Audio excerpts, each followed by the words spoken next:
মেজাজ নিয়ে কোরআন সুন্নাহর দায়িত্ব পালন করেছেন। আবু বকর তিনি এক মেজাজ নিয়ে দায়িত্ব পালন করেছেন, উসমান তিনি তার মতো করেছেন।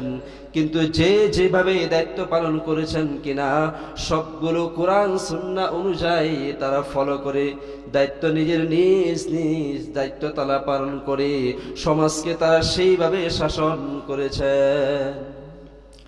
খলিফাতুল মুসলিমিন ওমর রাদিয়াল্লাহু তাআলা আনহু, আলী রাদিয়াল্লাহু তাআলা আনহু, আবু বকর সিদ্দিক রাদিয়াল্লাহু তাআলা আনহু, আলী রাদিয়াল্লাহু তাআলা আনহু চারজন রাসূলের দরবারে গিয়ে হঠাৎ যখন একটা মিটিং দিলেন, আলোচনা করলেন।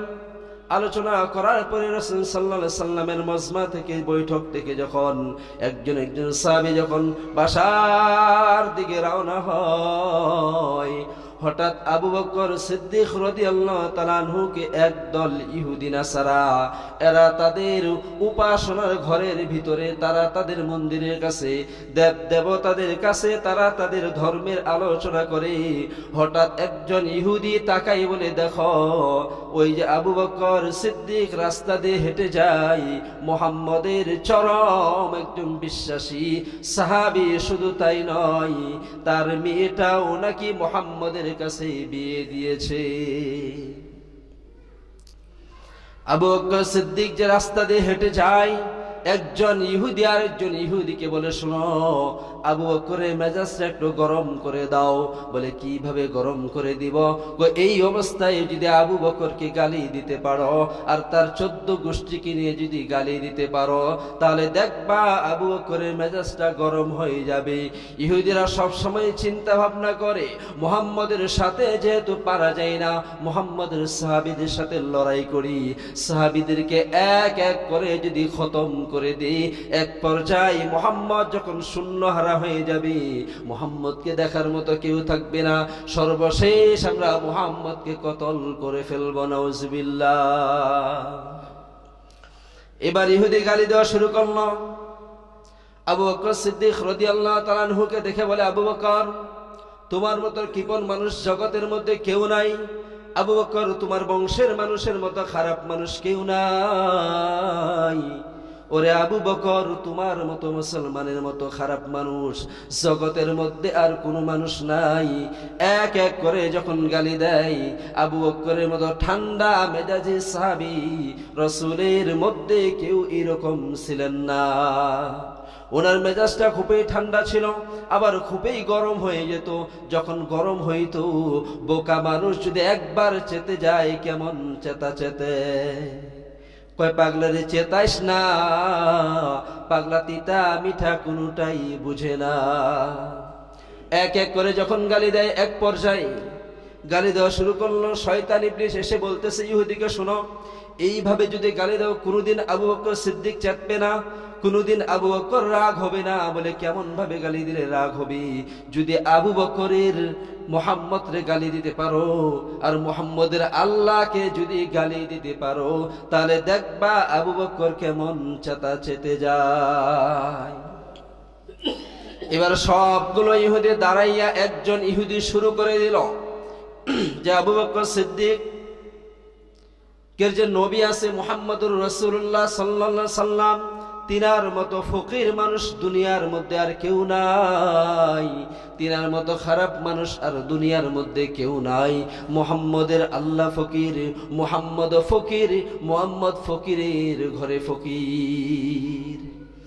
এই গালিগুলো যখন দেওয়া শুরু করে দিয়েছে, আবু বকর সিদ্দিক রাদিয়াল্লাহু তাআলা আনহু বলেন, আহারে আমি তো রাসূলের জবান থেকে শুনেছি, রাসূল তো বলেছেন, ক্বালান নবী সাল্লাল্লাহু আলাইহি ওয়া আলিহি ওয়া সাল্লাম, লা ইউমিনু আহাদুকুম হাত্তা আকুনা হাব্বা ইলাইহি মিন ওয়ালিদিহি ওয়া ওয়ালাদিহি ওয়ান নাস আজমাইন।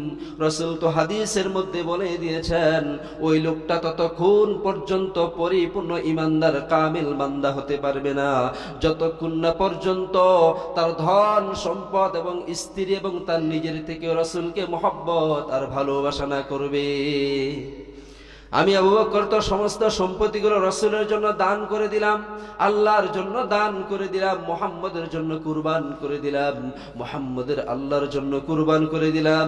আমার মধ্যে তো ঈমান রয়েছে, ওয়াল্লাযীনা আমানু আশাদ্দু হুব্বান লিল্লাহ, আমার মধ্যে তো ঈমান রয়েছে, আমি আল্লাহর প্রতি ঈমান এনেছি, আমি মুহাম্মদের প্রতি ঈমান এনেছি।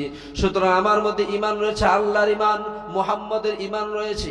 আর মুহাম্মদকে আমার সামনে গালি দিবে, মুহাম্মদের আল্লাহকে আমার সামনে গালি দিবে, আমার আল্লাহকে আমার সামনে গালি দিবে, আমি আবু বকর এখান থেকে চুপ করে থাকতে পারি না। আবু বকর সিদ্দিক রাদিয়াল্লাহু তাআলা আনহু এক পা দুই পা যখন হাঁটে হাঁটে সামনে গিয়েছে, ইহুদির গালে একটা এমন জোরে থাপ্পড় মেরেছে, জাগাত ইহুদিটা বেহুশ হয়ে পড়ে গিয়েছে। এক থাপ্পড়ে ইহুদি জমিনের মধ্যে কায়েদ হয়ে পড়ে আছে। বাকি যতগুলো ইহুদি ছিল সবাই এক এক করে দৌড়াই চলে গিয়েছে। যখন আবু বকর চলে গেল, ইহুদিগুলো চলে গেল, শয়তান ইবলিস এসে বলতেছে, কিরে এক থাপ্পড় খেয়ে জমিনের মধ্যে পড়ে আসো আর মুহাম্মদের বিরুদ্ধে কথা বলতে গেছো, মুহাম্মদের আল্লাহর বিরুদ্ধে কথা বলতে গেছো, এই সাহস নিয়ে বোধহয় তুমি মুহাম্মদের সাথে লড়াই করবা, জিহাদ করবা। শুনো, তোমার থাপ্পড় মেরেছে তাতে কি হয়েছে?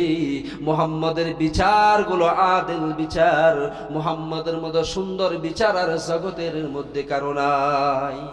মুহাম্মদের কাছে যখন বিচারের জন্য গিয়েছে, এবার রাসূল সাল্লাল্লাহু আলাইহি সাল্লাম সমস্ত ইহুদিদেরকে বলতেছে যে দেখো, এই থাপ্পড় যদি মেরে থাকে খলিফাতুল মুসলিমিন ওমর মারতে পারে, আবু বকর সিদ্দিক মারতে পারে না, কারণ আবু বকরের মেজাজটা এইরকম না। এক পর্যায়ে তখন এদের সাথে অনেক কথাবার্তা হয়ে যায়। আবু বকর সিদ্দিক রাদিয়াল্লাহু তাআলা আনহুকে যখন ডাকা হয়, আবু বকরকে জিজ্ঞাসা করা হয়, হে আবু বকর বলো, এই ইহুদির গালে থাপ্পড় কে মেরেছে? আল্লাহ রাসূলের সামনে আবু বকর চোখের পানিগুলো ছেড়ে বলে, ইয়া রাসূলুল্লাহ, ইয়া হাবিবাল্লাহ, বিয়াদবি হলে আমারে মাফ করবেন, আমারে ক্ষমা করবেন, যদি আরেকটু অনুমতি দেন আমি ইহুদির গালে আরেকটা থাপ্পড় দিয়া দেই।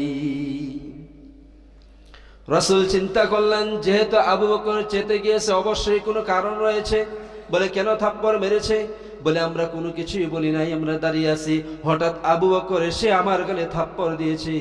বলে, না না না, আবু বকর এমনিতেই মারতে পারে না, অবশ্যই কোনো না কোনো কারণ রয়েছে।